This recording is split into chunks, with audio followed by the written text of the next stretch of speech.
Olá pessoal, tudo bem? Bom, é com prazer imenso que estamos aqui dessa vez gravando agora sobre eletrização e força elétrica, tá bom? Esse vídeo vai ser dividido em três partes, tá bom? Essa é a primeira das três partes, na qual iremos falar até quantidade de cargas de um corpo, tudo bem? Então vamos aqui com calma discutir esses conceitos iniciais sobre eletrização e força elétrica, tá bom? Então, pessoal, tudo se inicia do início, beleza? E quando se dá o início aqui do estudo da eletrostática, tá? Eletrostática vem da junção das palavras eletro mais estática, certo? Na qual a gente vai estudar o regime de cargas, né, em regimes estacionários, tudo bem? Então, dando início, tudo isso começa lá na Grécia Antiga, tá bom? Quando a física por si só, quanto ciência, nem existia. O que existia era a filosofia natural, ok? E um grande filósofo natural chamado Tales de Mileto, né, certa vez percebeu que quando atritava isso aqui é um âmbar, tá? É uma resina vegetal cristalizada que a galera hoje em dia usa muito para fazer artesanato, né? Mas naquela época ele percebeu que quando se atritava o âmbar com lã, né, o âmbar adquiria algumas propriedades particulares, a propriedade de atrair alguns corpos de pequena massa, né, de pequenas proporções, à sua volta, atrair, né, ao seu encontro. Ok? Bom, naquela época não se tinha conhecimento sobre cargas elétricas, nem nada desse sentido. Então, o Thales chamou esses efeitos, esses fenômenos que ele observava, de fenômenos do âmbar, fenômenos relacionados ao âmbar, só que âmbar em grego quer dizer elétron, e daí vem o nome de fenômenos do âmbar, fenômenos elétricos, ok? Por conta da palavra âmbar. Bom, a gente bem sabe hoje, nos dias atuais, que isso não é um fenômeno restrito ao âmbar, tá? O que acontecia ali era uma eletrização por atrito, que a gente vai ver mais adiante, mas acreditava-se que era algo restrito ao âmbar, coisa que se sabe que não é. Mas daí vem o nome eletricidade, tá bom? Bom, quando a gente fala de eletricidade, estamos falando de cargas elétricas. E a disposição das cargas elétricas na matéria, ela vem evoluindo com os séculos, né? Com o tempo. E você vai se lembrar aí das suas aulas de química, tá bom? Da evolução do modelo atômico, né? Começando com o modelo de Dalton, lá em 1803, né? Que é um modelo que nem previa a existência de cargas elétricas, até o modelo de Bohr, beleza? De Rutherford Bohr, perdão, que é esse modelo chamado de modelo planetário, esse último aqui à nossa direita, tá bom? Esse modelo vai ser o que a gente vai ter como referência agora, o que a gente vai estudar, porque ele explica satisfatoriamente todos os fenômenos que iremos ver daqui para frente, tá bom? Esse aqui é o modelo de Rutherford Bohr. Mas Gustavo, eu já vi que existem outros modelos atômicos mais atuais. É verdade, tá bom? Como, por exemplo, o modelo de Schrödinger, que também passou à frente aqui daquele modelo anterior, que era o modelo de Sommerfeld. Mas nenhum desses modelos nos é interessante agora. Por quê, Gustavo? Eles não funcionam? Não, funcionam muito bem, tanto é que são os modelos atuais, ok? Só que a gente precisaria de um refino linguístico e, digamos, entenda-se linguístico por matemático, bastante sofisticado, né, para lidar com esse tipo de átomo. E também se torna desnecessário ao nosso estudo, né, porque não é necessário tanto aprofundamento, porque o modelo de Rutherford Bohr explica satisfatoriamente tudo o que a gente precisa saber aqui. Beleza? Um não contraria o outro, apenas melhora. E a gente vai ficar com o modelo de Rutherford Bohr. Tranquilos? Então vamos lá dar sequência aqui. O modelo de Rutherford Bohr é um modelo atômico que é formado por duas regiões bem distintas, um núcleo e uma eletrosfera. Sendo que dentro desse núcleo, né, tem duas partículas subatômicas. Lá no núcleo estão os prótons e os nêutrons, sendo que os prótons possuem cargas positivas e os nêutrons cargas neutras, cargas nulas, tá bom? E na segunda região, a eletrosfera, está ali orbitando os elétrons, que possuem cargas negativas, tá bom?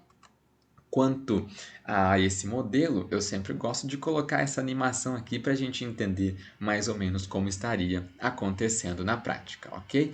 É uma animação fora de escala e fora de proporções, mas que ilustra bem aquilo que representa um átomo, tá bom? Bom, eu disse a vocês que prótons têm carga positiva, elétron negativa e nêutron carga neutra, carga nula. Ok? Mas qual é o valor de cada uma dessas cargas? Para nossa sorte, a carga elétrica ela é quantizada. O que significa dizer isso? Que ela só existe em valores múltiplos de um valor mínimo, ok? E qual é este valor mínimo? É esse valor que nos apresenta aqui agora neste quadro, tá bom? O valor em módulo de qualquer carga elétrica, o valor mínimo, chamado de carga elementar, é de 1,6 vezes 10 a menos 19 coulombs, ok? Se escreve coulomb, mas se lê coulomb, beleza? Bom, é óbvio que se for por próton, ela vai adquirir um sinal positivo. E se for por elétron, eu pego este mesmo valor e atribuo a ele um sinal negativo. Beleza? Mas o valor da carga é sempre quantizado. Quer dizer que vai ser sempre esse? Não, Gustavo. Se eu tiver 2 desses, 2 vezes esse valor. Se eu tiver 3, 3 vezes esse valor. E assim sucessivamente. Bom? E a gente conhece aqui também outro princípio, né, e outra interação dessas cargas é aquilo que a gente chama de princípio de Dufay. Eu garanto que você já conhece esse princípio. Você já sabia como ele funcionava, só não sabia que este era o seu nome. Quer ver? Todas as vezes que a gente diz assim, cargas de mesmo sinal se repelem e cargas de sinais opostos se atraem.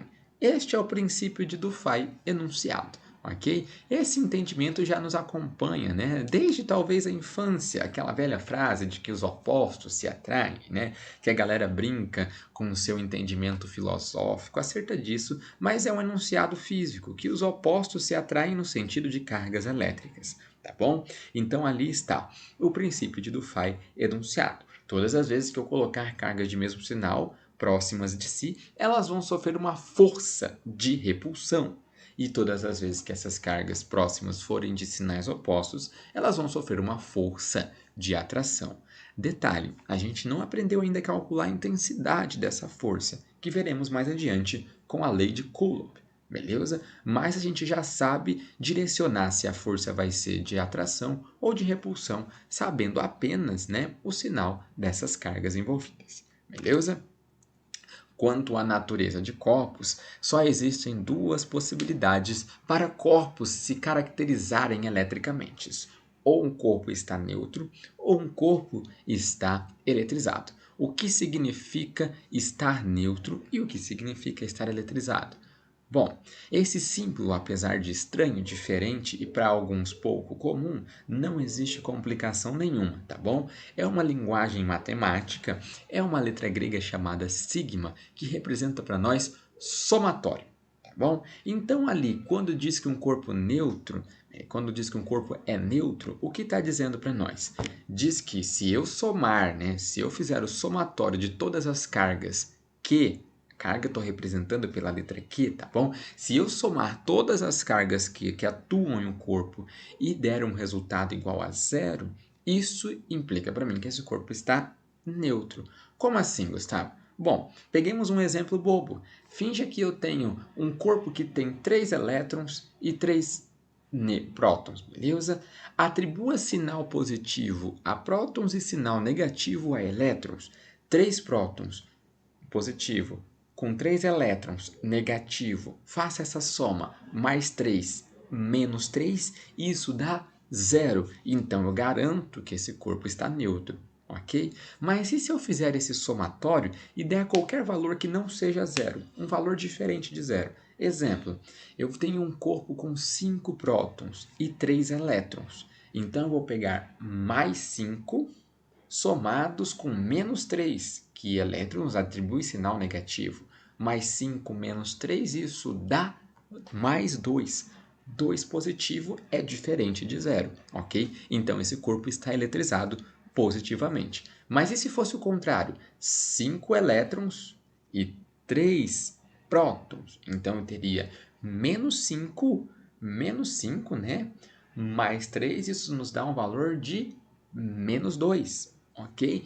Adquirindo, né, o corpo carga negativa de duas cargas em excesso, tá bom? Então é isso que quer dizer esse somatório, uma matemática bastante elementar, uma questão de soma, de troco, tá bom? De saldo, nada mais do que isso, tá bom? Mas quando eu te digo ali que deu mais 3, menos 2, eu estou te dizendo a quantidade de cargas que esse corpo tem em excesso.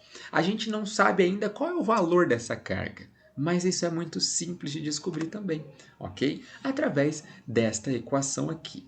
Uma equação, senhoras e senhores, é um poema. A gente precisa olhar para isso e tirar um significado. Não é algo que deva ser decorado aleatoriamente, sem nenhum entendimento profundo, tá bom? Então vamos com calma. Olha só como a conclusão da veracidade dessa equação é bastante simples, ok? Imaginemos o seguinte: eu disse para vocês agora há pouco que a carga elétrica é quantizada, certo? E vou retomar esse assunto. Vou fazer uma analogia. Vou dizer também que o valor de dinheiro no planeta, né, as cédulas, elas também são quantizadas. Como assim, Gustavo? Só existem cédulas de R$ 2 em todo o planeta. É um exemplo hipotético, tá bom? Eu sei que cada país tem suas moedas, tem seus valores e tal, mas só finja por enquanto. Finja que todo o dinheiro do mundo só exista em cédulas de R$ 2, tá bom? Eu não sei quanto você tem na sua carteira agora. Ilza, não sei. Mas eu tenho certeza de uma coisa. Qualquer valor que você tenha deve ser algum valor múltiplo de 2. Faz sentido? Como é que eu sei disso? Porque o dinheiro é quantizado, beleza?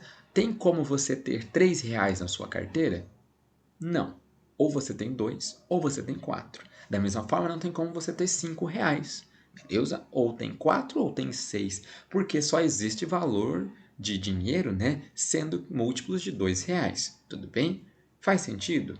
Agora suponhamos que eu vá lá na sua carteira e conte as cédulas. Beleza?